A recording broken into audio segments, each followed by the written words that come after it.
anybody have any questions before we get going to this?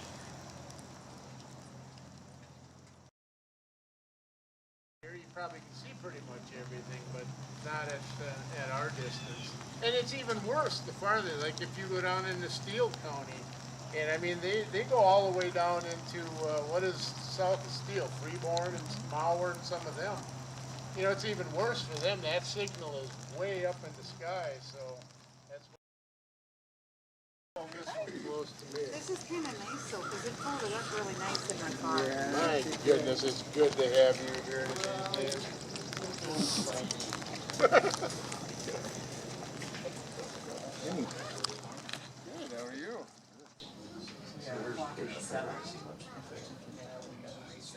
The building you've come to is actually one of the largest field offices in the country. Most, you'll see this here in a little bit, most weather offices are just by themselves, but we're actually co-located with the River Center for the North Central states, and they cover a huge area. The river basins for the Red River, Souris. So anyway, basically North Dakota all the way, and much of the Great Lakes. So they cover the hydro area that extends from North Dakota to Michigan, all of Michigan, just about. And then funneling from there down to St. Louis. So the whole upper Mississippi watershed, plus the Red River and a couple others that flow north. They go up about 100,000 feet, and that's about 17 miles high, that's on average. They expand because we put a certain amount of hydrogen inside the balloon, but once it gets higher and higher, there's no air pressure. So all that hydrogen that's inside the balloon can expand because there's things out there. We've got a building with kind of a dome on the top. We've got our giant golf ball on the tower, and that's the radar. And the radar sends out a signal in that's kind of vertically oriented, and then it alternates with one that's horizontally oriented, and that's called dual polarization for those of you that are in the area. I'm sure you.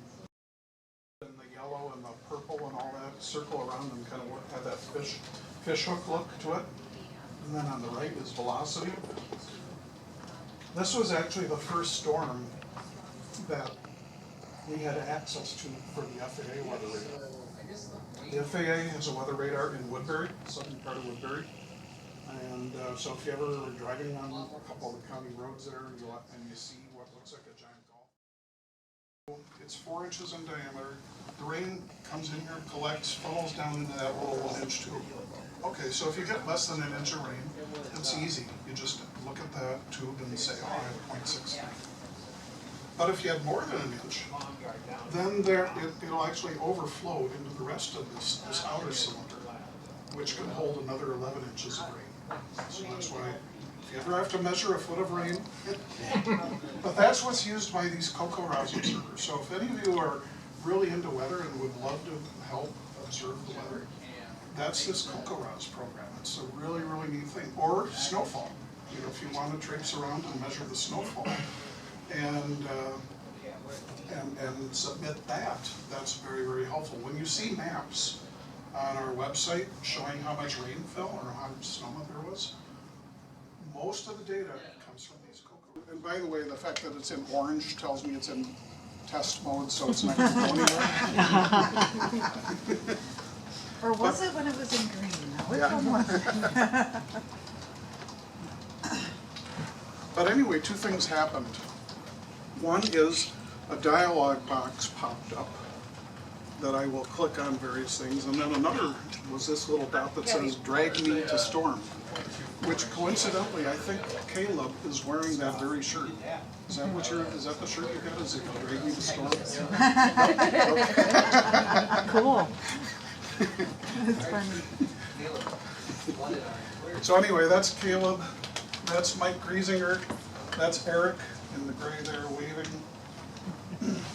He'll be signing autographs at one. But anyway, so drag me to storm. And so what I'm going to do is pretend there is a radar echo that needs some kind of warning. So I will take this and move this to the center of the storm where I think the tornado might be. And let's put it down there. And I release the mouse button and it automatically came up with that. Now that's not going to be right, that's just a first guess. But over there on the left, I'm going to click on tornado warning. And then I'm going to click, do I have a one storm or do I have a line of storms? You know, do I want it to be for 40 minutes or 30 minutes or 20 minutes or even an hour if I want? And then I'm going to backtrack in time to where the storm was maybe 10, 20 minutes ago. And so I'm going to move that dot about there. And I'm going to redraw based on the track.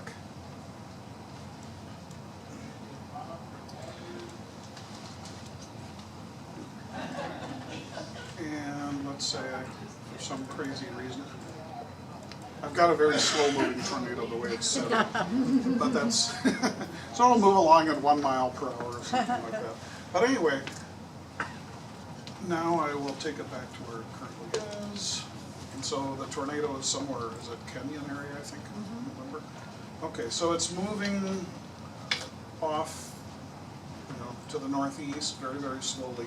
So what I'm going to do is, I don't need to have the entire area that's hatched in the tornado warning because it's just going to be moving kind of along that area. So I'm going to now take the corners of the warning and move it close to where that dot is right now. And then take it to about there. What I'm doing is tornadoes can vary in path, so I'm going to give it some leeway as it moves along. And so, you know, I've got a very narrow area right here where the tornado is currently, but then a much wider area where the tornado might be in an hour. So, because tornadoes can fool us and move in slightly different directions, so we need to have a little bit of a buffer zone, so to speak. So anyway, now I'm going to click on some of the more things. Is it a basic tornado? Or is it a really devastating tornado that's going to really cause terrible damage? And so I can actually click on what type of tornado we're getting reports on. And so I'll say considerable tornado. So it's not just your ordinary tornado, but it's going to do considerable damage, which on the rating scale would be maybe a 2 or a 3. Is it radar indicated or is it spotters? And then some of the stuff down at the bottom, latitude, longitude points. These corner points, the latitude, longitude are equated with those corner points and are listed in the warning. And so if you ever see a warning show up on radar scope or GR Analyst or something else, it's taking those latitude, longitude points and plotting them so it knows the location of that. So if you ever see a map, that's how it knows where to show the tornado warning. Does that designate polygons then automatically? Yes. Okay. Yeah, so the polygon is basically however I drew the corner point. I could have, if I wanted to, added more points to this. You know, done that if I wanted to. But that's basically how we would issue tornado warning. Now, once we issue it, then of course, it's a matter, you know, if nobody hears it, what good does it do? So our tornado warnings automatically go through the computer system through the state of Minnesota, and it gets to all of the 911 dispatch centers. So at the Red Wing Sheriff's Office, they'll know that it comes in on their computer system, so that's how those dispatchers know that we see the printed version of the warning. We will also use a special radio, and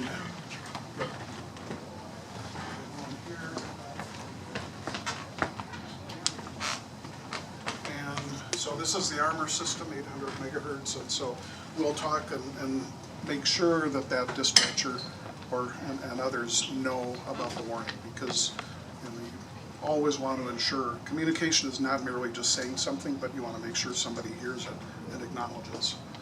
So anyway, we you would use follow this. up with the sheriff's department Yes. or the dispatchers? Yeah, so somebody hits the enter button, another person working generally gets on the radio and talks to the county dispatch center. It also goes out over many other avenues. So, not just weather radio, you can sign up. Most counties have something where you sign up through the local sheriff's office or emergency management called Code Red or Everbridge, kind of like a reverse 911 system. You can sign up and get emails, get your warning by email or text message, or even by phone. Anyway, the monitors on the wall are mainly for our own situational awareness. And in the upper left, for example, that's the current radar. In the lower left, that's a short-term model that only goes out for 18 hours in general, showing one computer model's version of what the radar might look like later on.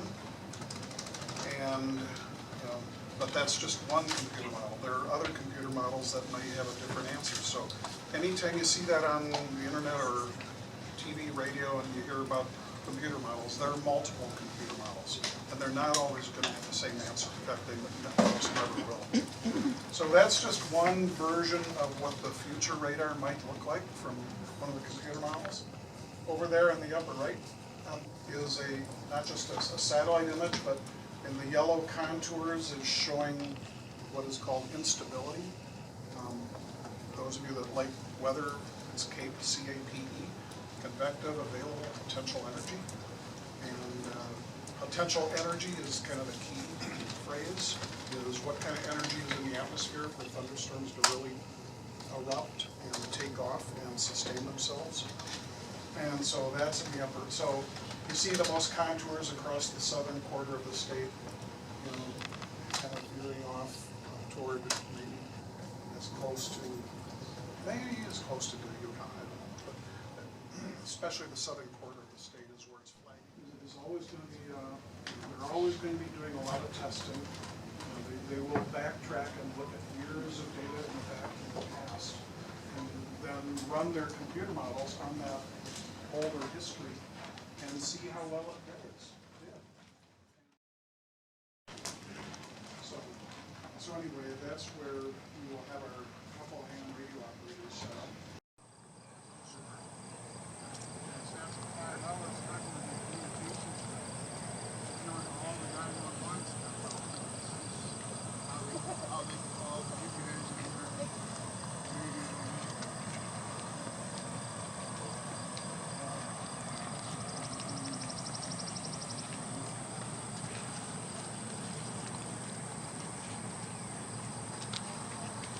All right, I'm going to open up the building, so I'll disappear for a minute.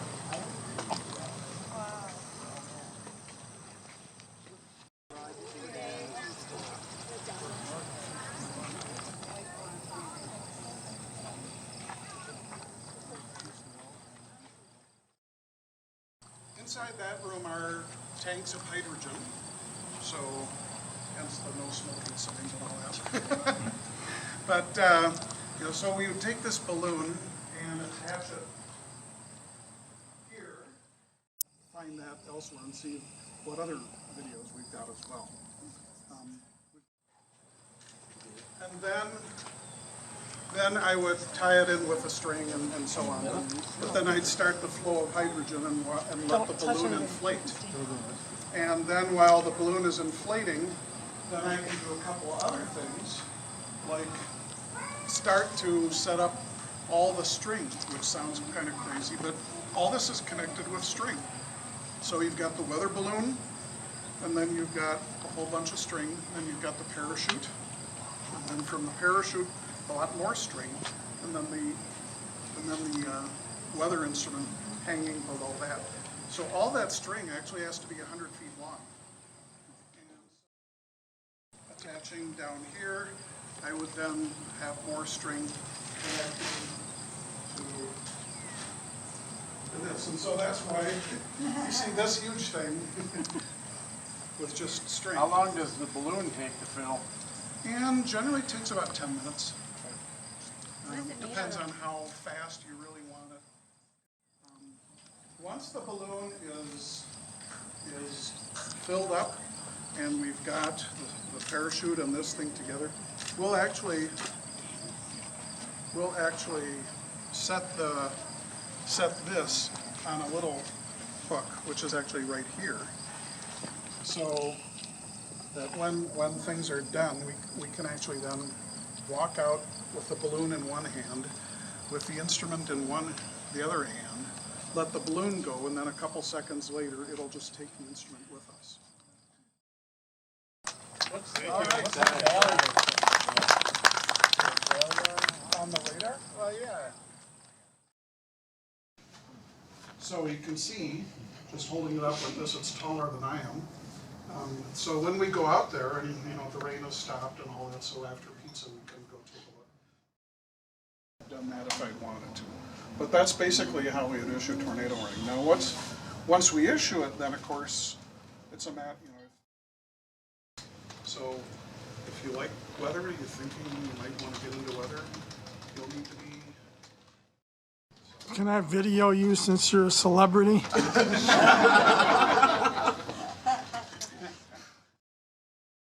probably can see pretty much everything, but not at our distance.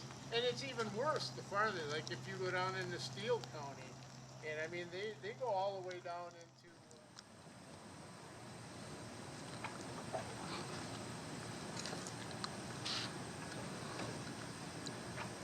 Oh, okay. Thanks. Some days you just can't find the right spot to take a selfie.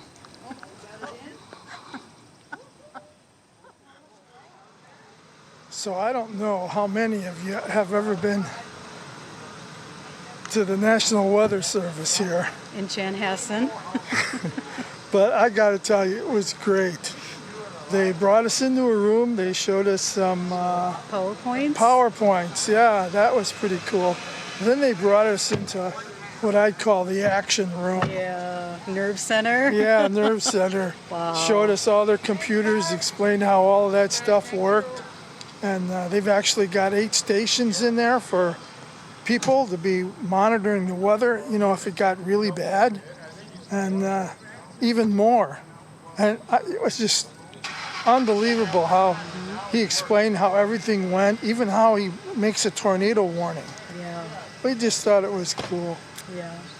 Anyway, now see the smile on her face. Just like when you see your train depots. Yeah.